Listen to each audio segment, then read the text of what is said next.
As you might have realised, there are only so many people in the world who can afford an apartment like this.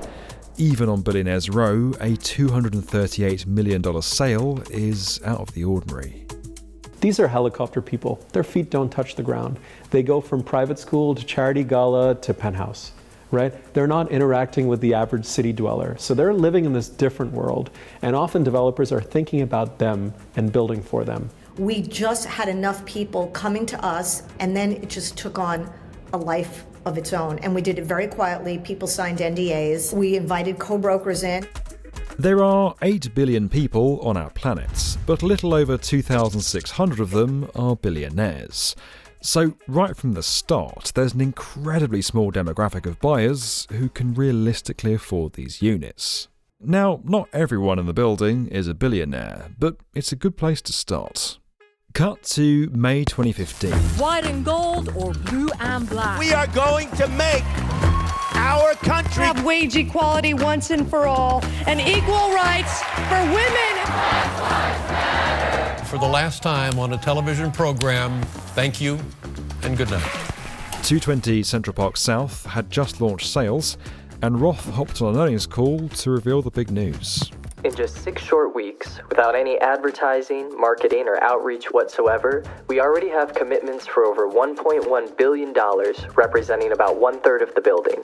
So 1/3 of the building is now sold. Now, hang on a minute. No advertising, no marketing, not even a website, and yet over $1 billion in sales in just over a month. How did he do this? After all, your typical luxury condo market is, well, a bit more flashy when it comes to getting the word out. Steve Roth, on the other hand, had gone in a very different direction.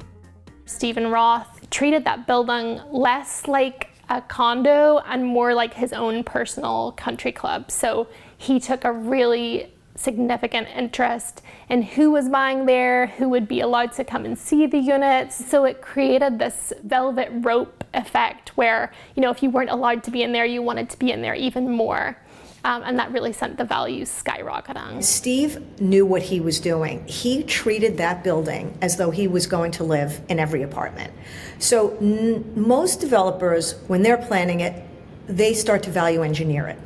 He did the opposite. He would add things to make it better. So he created this vision of this is a building me, a billionaire, would live in, not me, him.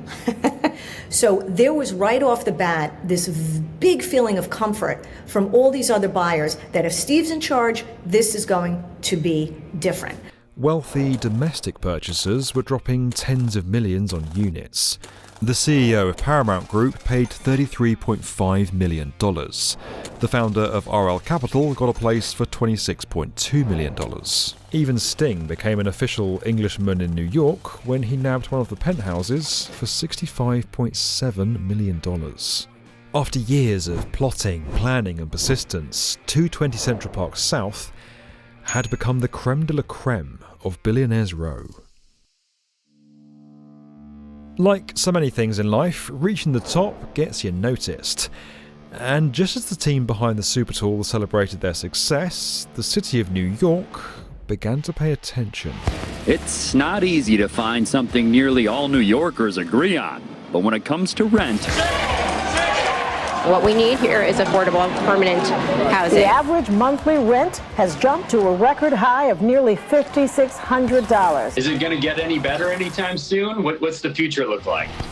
The record-breaking apartment in the sky stirred up debate among those experiencing the shocking wealth disparity back here on the ground. Some politicians used the news to resurface the proposed tax on owners with second homes valued over $5 million. A move that would generate millions of dollars for the city. But they're struggling to keep up with Billionaires Row. Legislators are deeply steeped in the intricacies of New York City real estate. Billionaires Row is the essence of trophy real estate. We don't know the level of taxes they pay. So if they don't live here, they're not contributing to the same degree as the rest of us toward essential city services.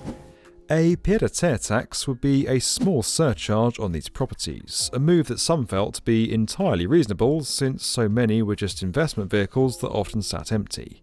The tax had actually been pushed before, back in 2014, but it was always a long shot.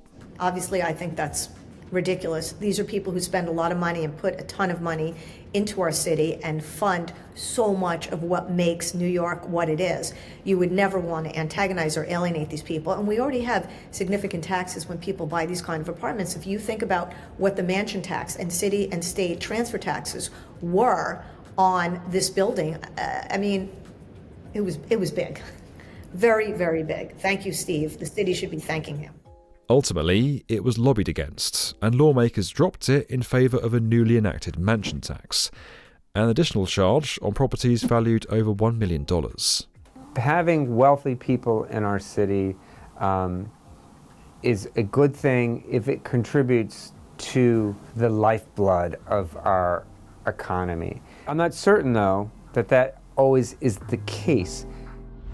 This building speaks of so much. Incredible engineering, a rising wealth gap, the relentless ambition to maintain and grow that wealth among the world's richest people, the complicated relationship between government and real estate, and above all else, the power of money in a city that's constantly reinventing itself. Like a diamond, formed under immense pressure in the perfect conditions and at exactly the right time, 220 Central Park South has risen as a monument to all of it, the good, the bad, and the ugly. This city's buildings have always adapted to whatever history's thrown at them. They've always responded and evolved to help New York keep pace.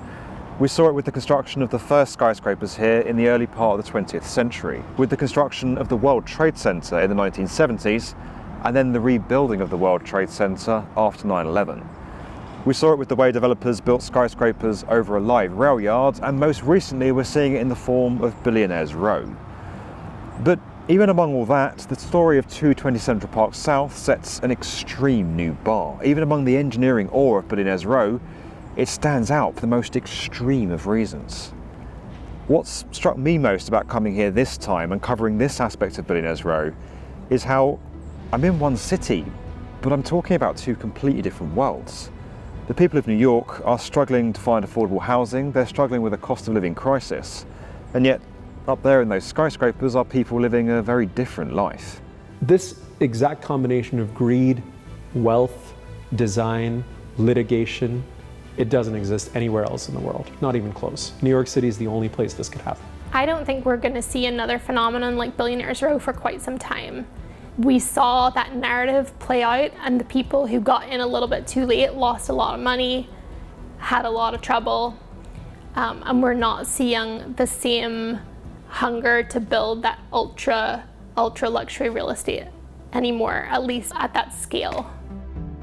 History is littered with examples of cities that became so great, so renowned, but then ultimately pushed too far. And I can't help but feel, being on the ground here and digging into this story, talking to people involved in it and those living a normal life in New York City, that this place, this city that has so much allure and that I love and so many others love so much, might be going the same way.